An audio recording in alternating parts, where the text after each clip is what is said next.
وقالت اليهود والنصارى نحن أبناء الله وأحباؤه قل فلم يعذبكم بذنوبكم بل أنتم بشر ممن خلق يغفر لمن يشاء ويعذب من يشاء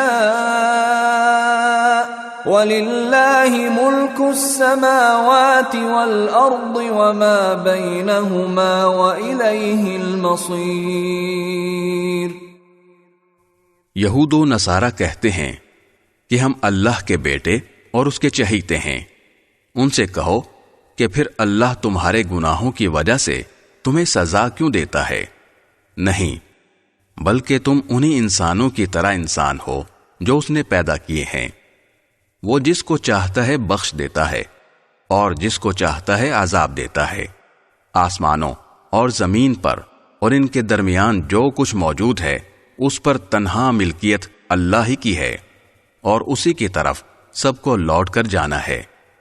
یا اہل الکتاب قد جاءکم رسولنا یبین لکم علی فترة من الرسل ان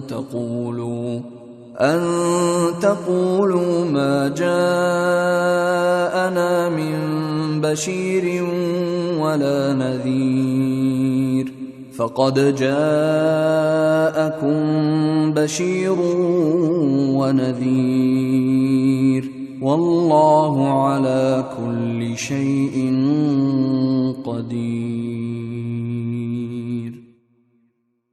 اے اہل کتاب، تمہارے پاس ہمارے پیغمبر ایسے وقت دین کی وضاحت کرنے آئے ہیں جب پیغمبروں کی آمد رکی ہوئی تھی، تاکہ تم یہ نہ کہہ سکو کہ ہمارے پاس نہ کوئی جنت کی خوشخبری دینے والا آیا نہ کوئی جہنم سے ڈرانے والا۔